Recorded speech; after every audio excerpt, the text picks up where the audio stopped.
The act of taking life is already gruesome and abhorrent enough. We as people generally shudder and gag at the idea of someone's life coming to an end, especially at the hands of another. But in most cases, it's an adult, someone who's lived a life, someone who's experienced things and has had a chance to breathe. So when it comes to a child's loss of life, there's an extra addition of tragedy and horror, as such a young soul is ripped out of the land of living, root and stem.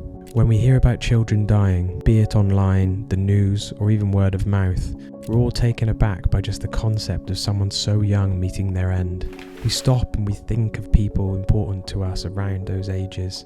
Siblings, cousins, children. We try and relate to such a malignant situation, and yet we cannot. We simply sit there, gawking in horror at the fact that someone who hasn't even seen 10 never will. In the case of James Bulger, this could not be more true. At just 2 years old, barely enough time to understand the world around him, James was plucked from life, his time on earth cut short by two assailants who themselves had barely walked the world.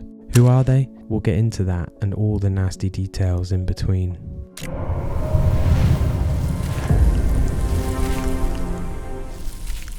So who are the killers? When you hear about a child going missing or turning up dead, your first thoughts immediately go to the idea of an adult being the perpetrator, and most of the time this is the case. A creepy uncle, an elderly neighbour with suspicious behaviour, or even a person of authority. These are usually the first suspects, but in the case of James Bulger, it was not a parent, guardian, or any other individual around that age. In fact, the killers were young enough to be the victims' brothers. James Bulger was born on the 16th of March 1990 in what seemed now to be almost a lifetime ago. Living in Bootle, Merseyside at the time, James being incredibly young would have been a rather peaceful and trusting child. Such innocent trust that only the youth retain, and yet it was unfortunate that in his last moments he had no idea what was to come. James at the time was accompanying his mother at the New Strand shopping centre on the 12th of February 1993, in what would for many be a simple day of grocery shopping. His mother, Denise, unsuspecting of what could occur that day, was going about her usual doings when James would find himself led astray by two children at the age of 10. These children, Robert Thompson and John Venables, were roaming the shopping centre outside of school hours, an activity which was the norm for these two.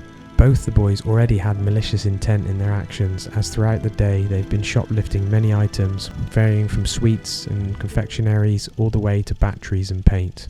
It was these two up-and-coming criminals who had decided to lure James away from safety, the moment Denise was busy with purchasing meat from the shopping centre's butcher. It was only when she finished paying for the meat when she realised her very son was no longer at her side.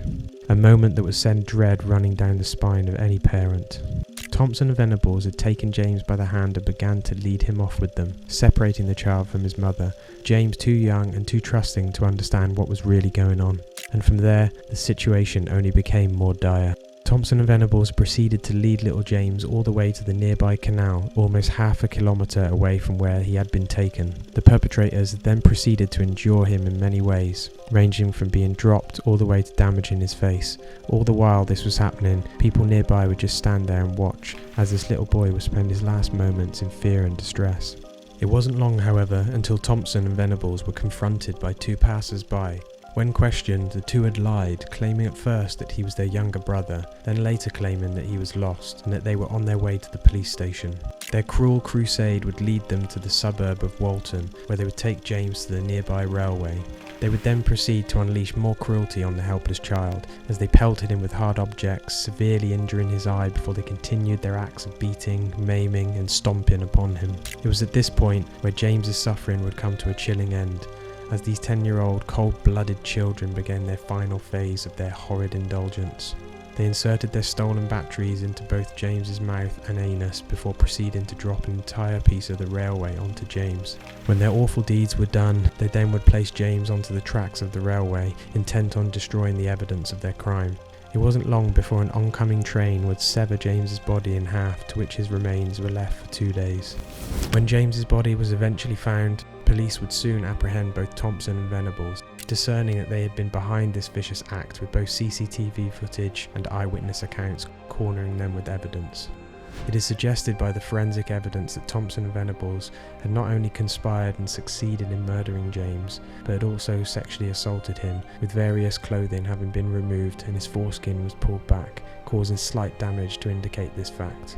When questioned about all that had happened, all their evil acts, both Thompson and Venables would deny as many details as possible, playing both into their would-be childlike innocence, and would downright deny evidence that pointed to these two up-and-coming killers going on their spree of monstrosity. As days went on, more evidence began to pile up. Everything from DNA evidence all the way to the same paint on James's body remaining on the clothes of the two. With both Thompson and Venables were now fully confirmed as the perpetrators of James's untimely and undeserving end. When confronted about what was presumed as the duo's sexual assault on James before taking his life, Venables would deny any acts of sexual assault on James, insisting that they had stuck to acts of violence.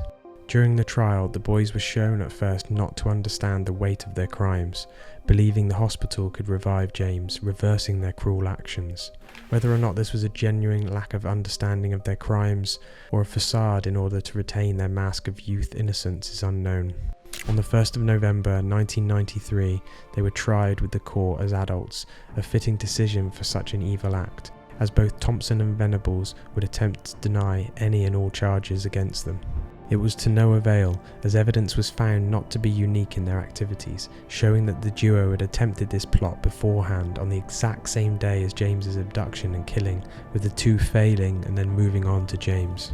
The two would struggle and writhe, only to be found guilty of James's murder 23 days after the trial had begun, ruling both Thompson and Venables as the youngest murderers of the century. Did James receive justice? Did his family?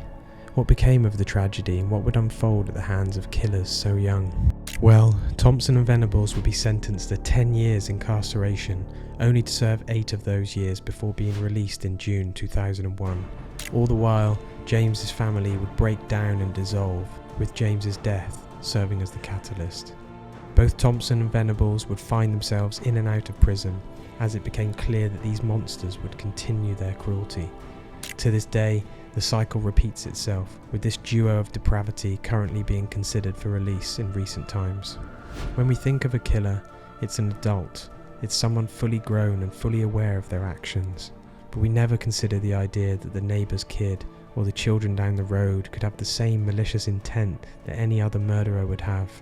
And yet, here we are, clear proof that evil lurks at any age.